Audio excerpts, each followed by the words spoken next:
Gibang himakak sa unang positibong kaso sa COVID-19 sa Bukidnon kinsa usa ka barangay kapitan nga duna kini travel o history of travel sa sabungan sa Davao City diyang nagpa-check up kini sa usa ka pribadong doktor. Ang kapait kay wala sab matud pa mituman sa quarantine protocol among pasyente human nga naglakaw-lakaw pa kini. An airport ni Argil Relator.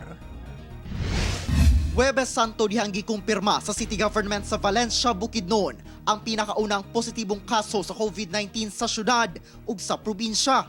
Dihang madawat ang resulta gikan sa SPMC Laboratory ug DOH Region 10. Gilayon nga gipahibalo ang pasyente ug nipirma og confidentiality release form nga mamahimo nga bulgar ang iyang ngalan. Siya si Barangay Lumbayaw Kapitan Nelson Cabaluna.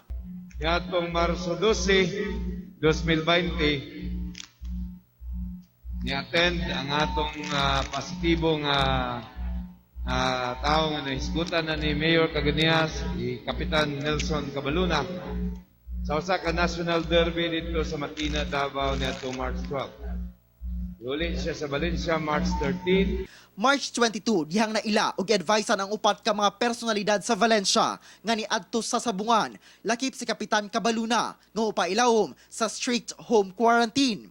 March 25 dihang reported nga nagmanifest na og sintomas ang pasyente.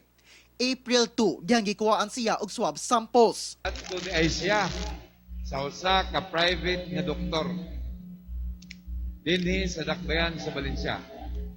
Unya gipangutana siya kung naa ba kay history of travel. Ang gistorya gyud sa doktor sa kuha bisag giunsa namo pangutana, gikiluan na daw sa doktor ang sekretarya nga hasta siya mangutana pinaagi nga subtle lang ang pangutana. Ang description sa ako ang text, denied to death gyud siya nga naa sa travel history. Nasayra nga napahigayon pa di ay og party si Kapitan sa ilang balay. Diin didto sab nga tulog ang pipila ka mga bisita. Ginamonitor na ang mga barangay health functionaries, CHO surveillance personnel, ug tanang health workers ug mga pulis nga nakahimamat sa pasyente. Naani siya ka transaction nga construction company. Kikita daw ni siya sa pipila ka higayon niining panahon nga nagkwarantina siya sa project engineer, sa billing and cashier personnel kay lagi nag-deliver man ni siya naman ni siya business quarry. Duna sab kini mga transaksyon sa bangko ug mga nakahimamat nga supplier sa iyang negosyo. Kaya mong nabalaan, ni-attend pa ni siya og session.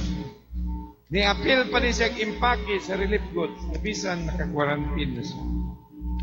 Nag-attend pa ni siya mga meeting sa ABC. Gisugda na sa LGU Valencia ang contact tracing.